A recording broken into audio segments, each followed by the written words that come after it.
Hey everyone, welcome back to Superhero Talk. Today is episode 12, and it's about women in refrigerators? What?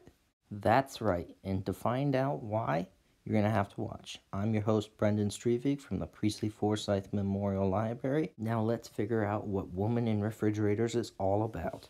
Just a little warning on today's video, it may not be suitable for younger viewers under the age of 13, but we're going to be discussing a topic that deals with some death, abuse, violence, and some other issues that occur in comic books. So for those of you who are our younger viewers, please get a parent's permission before watching and watch responsibly. And I recommend age 13 plus. So now's your last chance to click away or we're going to get started. 3, 2, 1, starting. So back in the 90s, our Green Lantern that we most know, Hal Jordan, went crazy with power and became the supervillain Parallax. And for more on that story, check out our story of Emerald Twilight for the full story. After Hal went crazy, the Guardians seeked out a new Green Lantern and found Kyle Rayner in an alley to become the new Green Lantern. At first, being Green Lantern was all fun and games for Kyle, until it soon became all too real. Kyle was dating a girl named Alex DeWitt at the time. After a long day of fighting crime and saving the world, a villain Major Force broke into their apartment and came after Alexandra DeWitt. That's when Kyle would come home to find his girlfriend Alex stuffed in a refrigerator dead, all by the hands of Major Force. Alex's death was very shocking for most readers, but it did end up teaching Kyle a thing about responsibility and taking his role as Green Lantern seriously. But one of the most shocking things about this is writer Gail Simone came along and had something to say about this. Gail Simone was a very popular female comic book writer known for her runs on Birds of Prey, Batgirl, and her time on Wonder Woman. She wrote remarkable stories even known to this day as some of the best of those characters. In 1999, Simone identified that woman in the refrigerators was a reoccurring trope in comic books and most literature. She compiled a very long list of female comic book characters who had been gruesomely tortured, maimed, and or murdered, all for the sake of furthering a male character's heroic journey. This common trope was identified as a disposable woman stuffed in the fridge, fridging, or just any woman who seemed to only be a plot device to further the hero's story. Many people agreed with Gail Simone. In fact, today we're going to be covering a bunch of the times where this proves to be true. So the first one is Starfire was once forced into marriage just for the sake of furthering Nightwing's story and making a Teen Titans story arc. Starfire and Nightwing had been dating for a while and were happy together. Starfire is an alien from the planet Tamaran, and soon her people would come to her, pleading her to marry a man to end a war and create peace between two people. However, her boyfriend Dick Grayson didn't take too kindly to this and left. Dick Grayson had a rough time after his girlfriend was stuck on another planet forced to marry another man, and the Teen Titans almost split apart. Another example is the popular video game Injustice: Gods Among Us.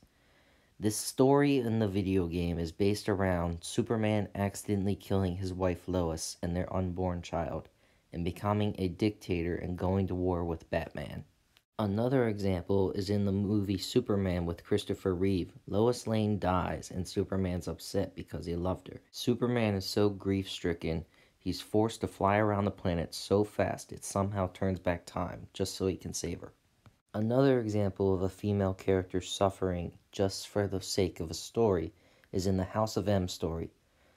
The Scarlet Witch and the Vision are a couple and they end up having children and they're happy and they raise them just like a family. After Wanda loses Vision and the kids, she starts to mentally unravel and she uses her powers to completely go nuts and create a world without any more mutants. The next example is the second Christian Bale Batman movie, The Dark Knight. Bruce Wayne, also known as Batman, has had a long-time crush on his best friend Rachel Dawes. But Rachel is already dating the district attorney, Harvey Dent. The Joker wants to make Batman choose between Rachel Dawes, who's innocent, or district attorney Harvey Dent, and ties them both up to barrels ready to explode. And Rachel ends up dying, and Harvey becomes Two-Face. Now Bruce is sad and ready to give up as Batman, and Harvey Dent, now going as Two-Face, wants revenge on Batman for not saving Rachel.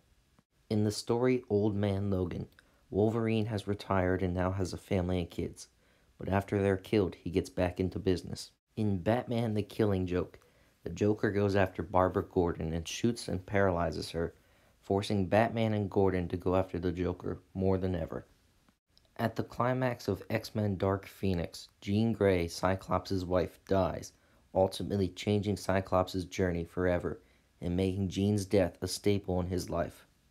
Another example is Deadpool 2, where he's dating a girl, Vanessa, and after she gets shot and died, he's compelled to become a hero. There's also the death of Spider-Man's longtime girlfriend, Gwen Stacy, to teach him another lesson in responsibility and how to use his powers and keep his identity a secret. And in X-Men Origins Wolverine, his girlfriend Silver Fox dies, compelling him to go after Stryker and Sabretooth. In the classic Daredevil story, Bullseye vs. Elektra, one wins, one dies, where Bullseye ends up killing Daredevil's girlfriend Elektra. Elektra's death acts as a shock value and leads to the longtime rival between Daredevil and Bullseye.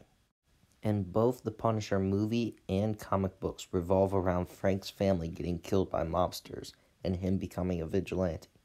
In Marvel's comic book, The Civil War, Captain America and Iron Man go to war, and as an act to get the public on Iron Man's side, he gets Spider-Man to reveal his identity to the public. And now that Spider-Man's longtime secret has been revealed, it puts his loved ones in danger after his Aunt May is shot by an assassin. And in one of the craziest and dumbest stories ever, Spider-Man has to make a deal with the devil just to get his Aunt May back, but he has to give up his marriage with MJ. And in DC's story Identity Crisis, the elongated man's wife, Sue Dipney, was horribly treated, compelling the story forward and compelling the plot. In Daredevil Guardian Devil by Kevin Smith, Karen Page, Daredevil's longtime love interest, shows back up and gets killed, making Daredevil go after Bullseye and Mysterio. Now there's many more examples of fridging in comic books, but writer Gail Simone said that fridging had expanded into other medias such as movies. One example is the movie The Crow, where the main character only really gets involved in the story after his girlfriend is killed. Or Ghostbusters, where hunting ghosts is just kind of a fun little job for Peter Venkman until the girl he likes is possessed.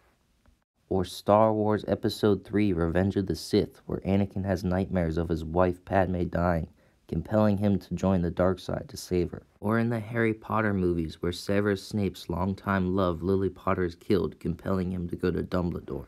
Or Star Wars The Last Jedi, where rebellious pilot Poe takes a back seat until Leia gets thrown out into space.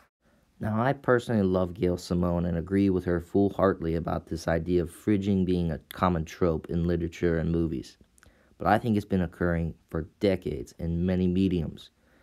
My name is Brendan Strevick from the Priestley Library, and if you agree, let me know down in the comments, or if there's another example, leave it down there. Thanks for watching, everybody. Be sure to check out the other episodes of Superhero Talk and stay tuned for more. Have a great day.